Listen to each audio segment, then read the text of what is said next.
The most powerful woman in Europe owned personal scales, a private dairy herd, her own gymnasium, and a meat press. Her hairdresser earned more than most civil servants, yet for decades the empress consumed almost nothing solid.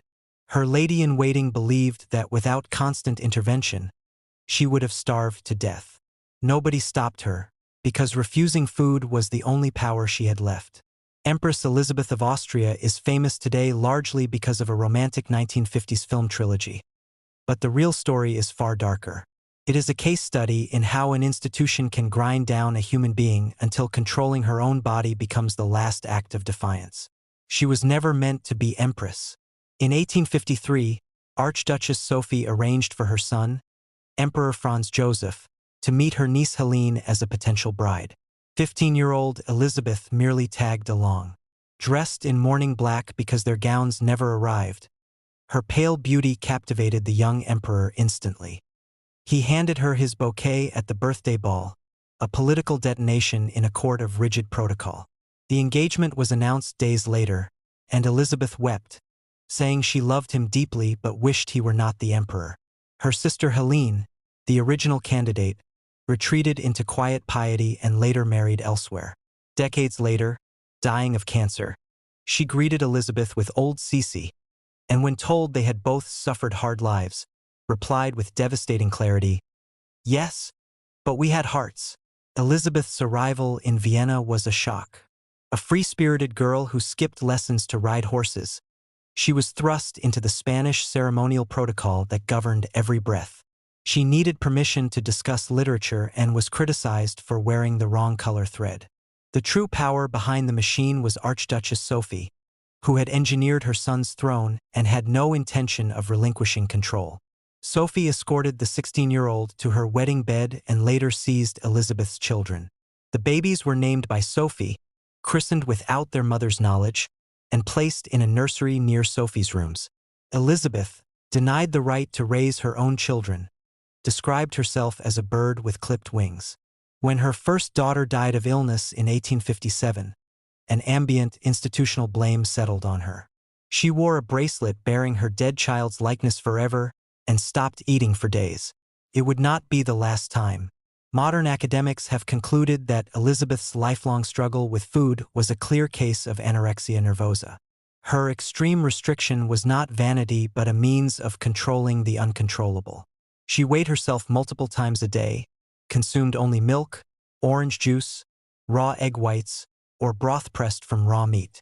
Courtiers noted that imperial banquets lasted barely 25 minutes. Her compulsive exercise was relentless.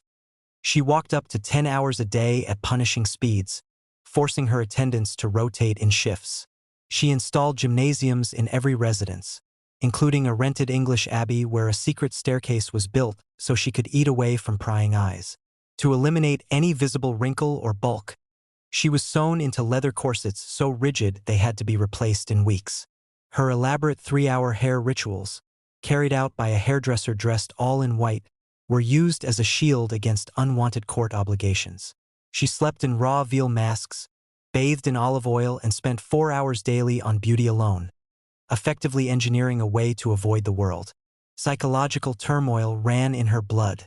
The Wittelsbach family tree was folded in on itself through repeated cousin marriages. Her eccentric father performed as a clown, and her beloved cousin, King Ludwig II of Bavaria, was deposed for madness and found dead under mysterious circumstances. Elizabeth rejected the official narrative, insisting he was merely an eccentric dreamer who should have been treated more gently. Her greatest tragedy struck in 1889 when her only son, Crown Prince Rudolf, shot his young mistress before taking his own life at Mayerling.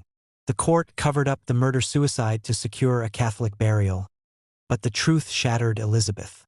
She declared that Rudolph's bullet had killed her faith and spent the rest of her life longing for death. In the aftermath, Elizabeth transformed into a wandering ghost. She had already engineered an extraordinary arrangement, acting as the architect of a long-term, platonic companionship between Franz Joseph and an actress, Katharina Schratt. Elizabeth referred to Schratt as the lady friend, viewing the relationship as a fair trade. She would secure her husband comfort, and in exchange she gained total freedom to travel. She compulsively roamed the Mediterranean and North Africa, got an anchor tattooed on her shoulder at the age of 51, and tied herself to ship masts during storms to mimic Odysseus. She poured her despair into poetry, writing that she fled from the world and its pleasures, and sealed these verses in a Swiss vault for 60 years. On September 10, 1898, traveling incognito in Geneva, Elizabeth walked towards a steamship accompanied only by her lady-in-waiting, an Italian anarchist named Luigi Lucchini, who had intended to kill a prince but lost track of his target, read her identity in a newspaper and saw his opportunity. Armed with a sharpened industrial file because he could not afford a dagger, he lunged and stabbed her.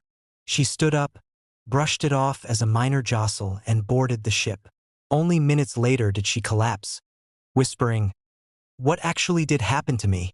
The wound was tiny, but the file had silently pierced her heart.